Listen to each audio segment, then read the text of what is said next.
Have you ever caught yourself wondering, is their love for me real, or is it just something that looks like love? It's a tough question, but one we all face at some point. We often mistake things like attachment, neediness, or even fear of being alone for genuine love. Carl Jung, one of the most influential minds in psychology, believed that real love follows a pattern that most people completely overlook. It's not about flashy gestures, sweet talk, or temporary passion. Real love shows up in quiet, subtle ways, and that's exactly why most people miss it. According to Jung, love isn't just a feeling. It's a mirror. When someone truly loves you, they don't try to change you into their fantasy. They don't mold you to fit their ideal version of a partner. Instead, they see you, flaws, contradictions and all, and choose to stay. This is the first silent truth. Real love doesn't collapse when fantasy fades. It survives reality.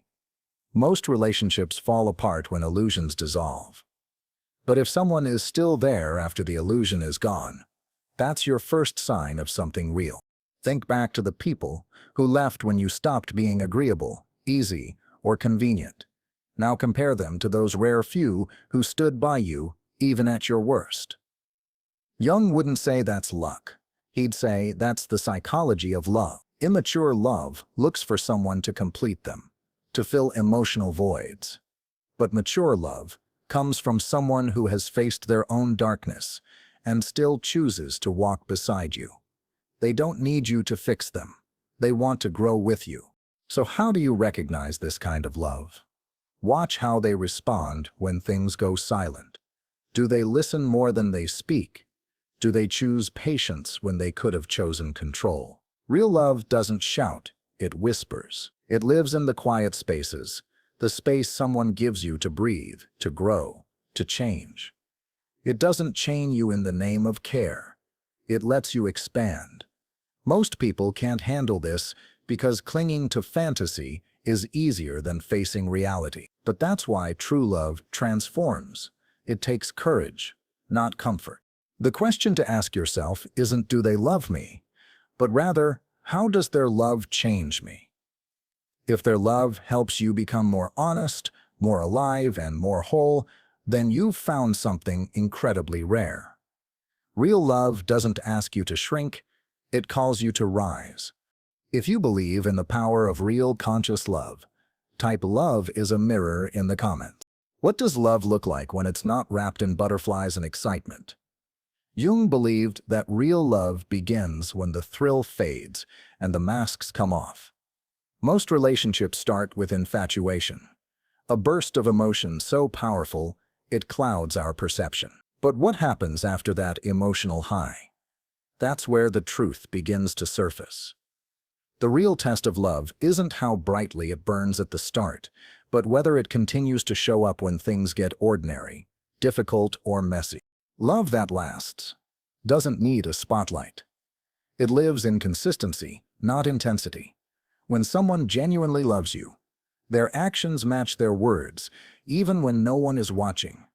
They don't just show up when it's fun or effortless. They're there when life gets hard, when emotions are complex, and when nothing makes sense. Jung called this the work of love. It's not just staying when things are good. It's choosing to stay when everything feels uncertain. That's the difference between fantasy and foundation. Think about the last time you were in pain. Did they try to fix you right away? Or did they just sit beside you, holding space, letting you feel without rushing you? That small difference matters. True love doesn't treat you like a problem to be solved. It understands that healing isn't a straight line. It allows sadness, silence, and even confusion to exist without demanding resolution. It doesn't try to change the mood to feel in control. Instead, it respects your emotional world as valid, even when it's uncomfortable. That's why Jung connected love with individuation, the journey of becoming your true self. If someone truly loves you, they won't try to keep you small or dependent just to soothe their insecurities. They'll encourage your growth, even if it scares them. They'll support your independence, not resent it. Real love isn't about holding you back. It's about standing beside you while you evolve. It's about cheering for your wings, not cutting them to make you easier to handle. So ask yourself, do they respect your boundaries, or do they cross them with clever justifications? Do their apologies come with real change, or with empty promises? You don't need to investigate their words. Just observe their patterns. The truth is always in their behavior. Love doesn't hide behind mystery. It shows up clearly in how someone acts when no one else is around. It's less about the things they say and more about who they become in your presence. Watch how they move through the quiet parts of life with you. The strongest relationships aren't the ones that avoid boredom, but the ones that embrace the ordinary and still find connection. When someone can sit with you in silence, help with chores, or laugh at something small, that's where real intimacy lives. Not in the drama, not in the spark, but in the calm. If you've ever experienced love that helped you grow, type "love is growth" in the comments. Why do some relationships feel like prisons, while others make you feel more alive? Carl Jung believed that the answer lies in the way love creates space. Not just physical space, but psychological space too. When someone truly loves you, they don't try to control your thoughts, your growth, or your individuality. Instead, they become a safe place where you can explore who you really are without fear of being judged or rejected. Pay attention to how they react when you change. Do they get uncomfortable when you develop new interests or shift your mindset?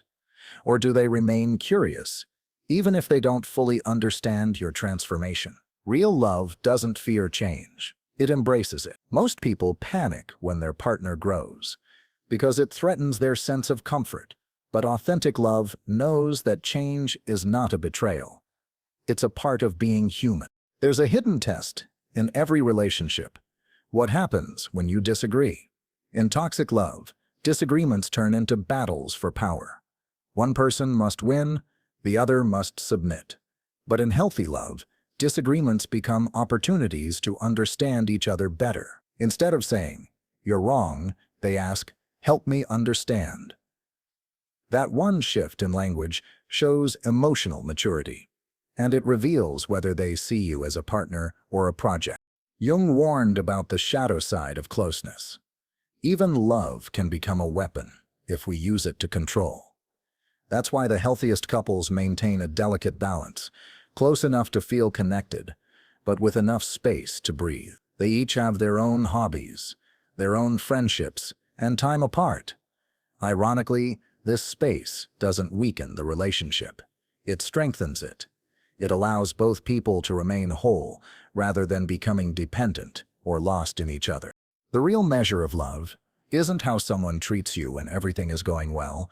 It's how they respond when you're at your lowest. When you share your fears, your past mistakes, or your deepest insecurities, do they lean in or pull away? Do they listen with presence or try to dismiss your pain? That reaction reveals whether they love the mask you wear or the real, raw person underneath.